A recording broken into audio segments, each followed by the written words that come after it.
Hey everyone, hope everybody's well wherever you are. Jumping on quickly this morning to talk about soul loss and energy loss, because I quite often get asked this in my training sessions, my kashic trainings, and so yeah, I wanted to kind of summarize. It's same but different. And so anytime that we step out of integrity with ourselves, with our truth, every time we step out of our authenticity, anytime we kind of do something that is against our true nature, then we can lose part of our energy.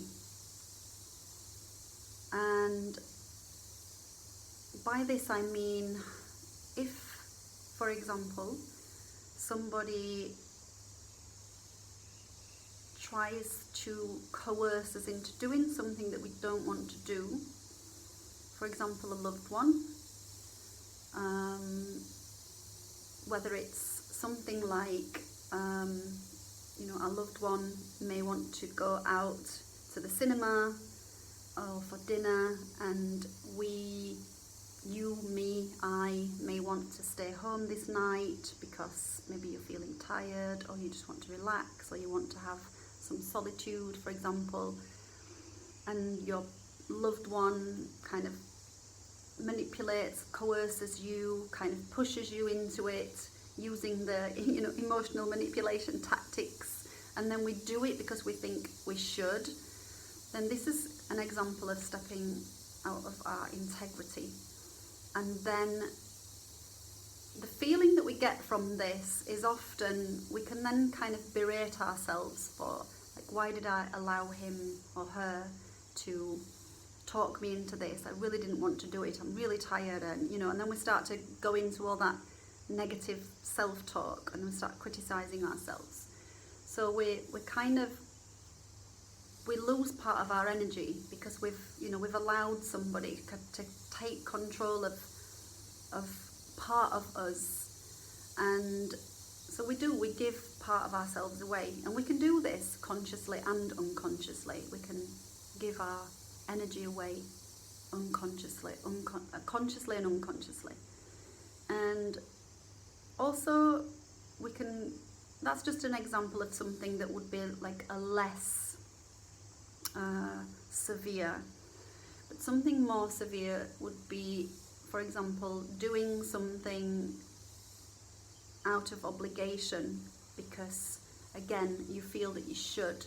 Again, if it's a family member who expects you to do something for them, and you think that because it's your mother or your father or your sibling or whatever, that you should do this, it's your sense of duty, you should do it out of obligation. Again, we give our power away, we give our energy away, and again, it's all the talk that comes afterwards, how we feel about ourselves, because we can then internalize this and turn on ourselves.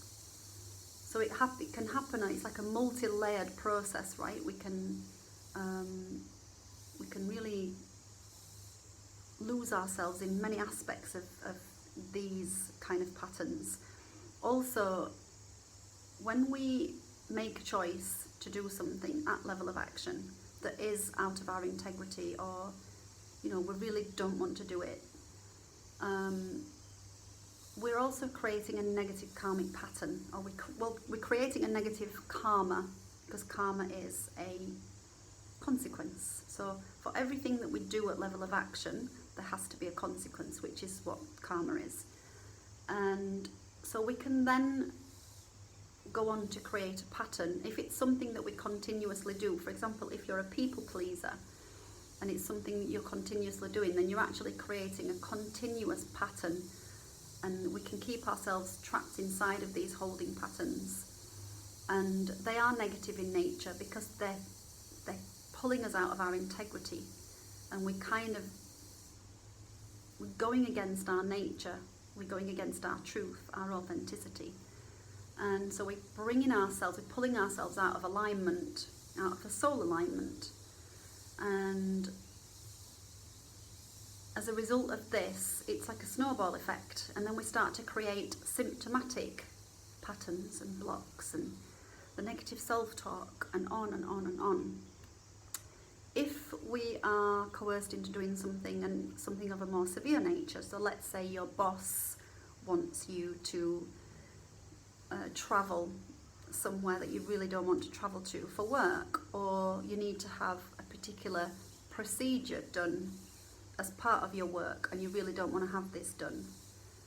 This can be, well, when we start getting into the bigger things, this can have there can be a level of trauma that comes with this. So again, if it's something like having a procedure that you don't want to have done, or like I said, traveling to another country when you really don't want to travel. Let's say, for example, you're really scared of flying and you have to go by plane and you really don't want to go, but you know that your job is on the line if you don't go.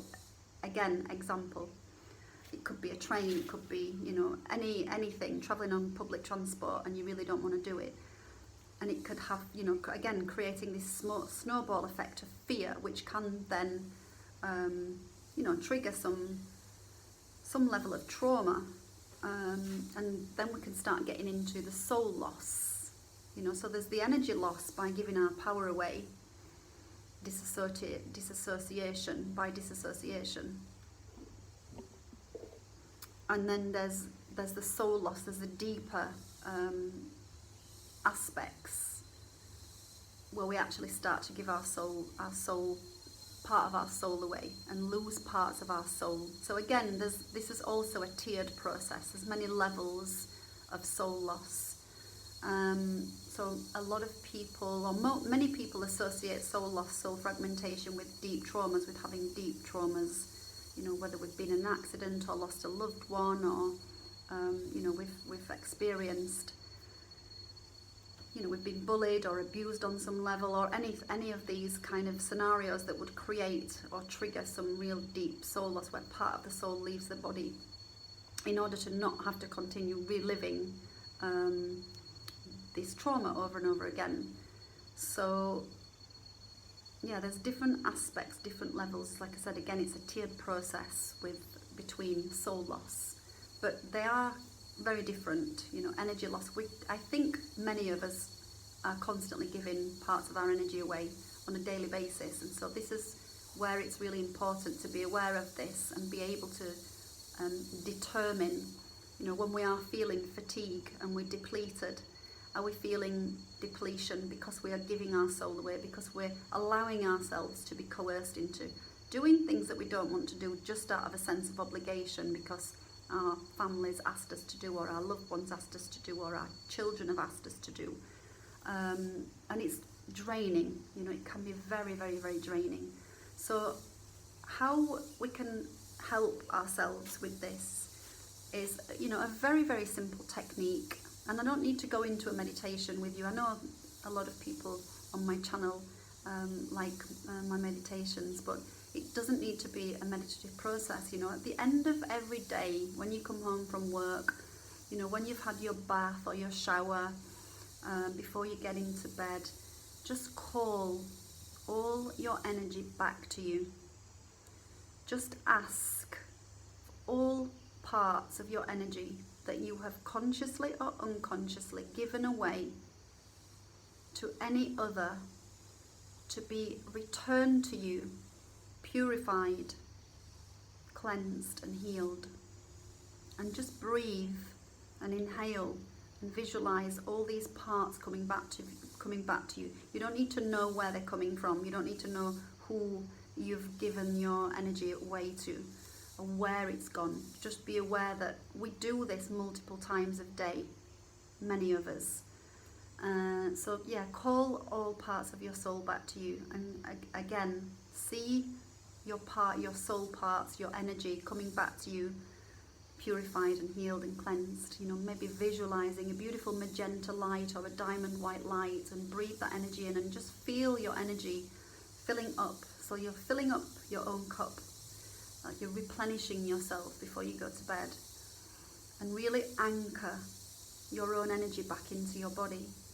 And again, if you haven't experienced any soul loss due to any deep wounding, deep hurt, deep traumas, again, just call all these aspects of your soul that have been wounded and hurt back to you, and just let your soul body know, let your inner child, because often this is coming from our inner child, so their inner child wounded aspects.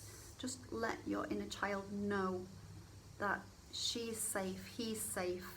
Your physical body is a safe vessel for your soul to be returned, so you can bring yourself back into wholeness and feel this wholeness within you, because it's really difficult to manifest at physical level when we're missing parts of our energy or we're missing parts of our soul. And when we are giving our energy away, we are depleting our chakra body systems, and we're allowing, because it's like we're creating tears and leakages in our energy body systems, and then we're opening ourselves up to distortion and density, you know, picking up density and distortion from outside sources. When we are full and vibrant and healthy, when our spiritual immune system is healthy, then we are strong and we're vibrant, and we are able to stand in our integrity, and we are able to say no and have really super healthy boundaries. So yeah, if you are a people pleaser, then kind of go inside, go inwards, and ask why you're a people pleaser. What part of your child is experiencing fear on any level? And if you want to work a little bit deeper with this, then drop me a message and we can do some akashic work. I can go into your records and find out what's going on with your inner child, what you've experienced in this lifetime in your childhood, and we can do some inner child healing and work on these aspects to help you to have stronger boundaries. And if you're a healer watching this and you want to go deeper with this level of work, then yeah, I'm doing my next Akashic record training is on the 30th of April, so it's 2 weeks. So yeah, drop me a line if you're interested, and we can jump on a call and have a chat. Again, whether you want to have a session with me or whether you want to have a chat about the Akashic training, just drop me a line and I'm happy to connect with you. And yeah, hope to see you all soon, and I hope this little technique has helped you a little bit. We can do such simple, easy things to help ourselves. You know, life doesn't have to be complicated. Our spiritual practices don't have to be complicated. We could just do the real basics and bring ourselves back to basics with breath work, centering ourselves, grounding ourselves, and again, just being aware of the patterns and the negative aspects of ourselves, because awareness is key, self-acknowledgement is key. So yeah, have a beautiful day ahead, and look forward to seeing you all soon on some level, and thanks a lot for listening and tuning in. Sending love. Bye.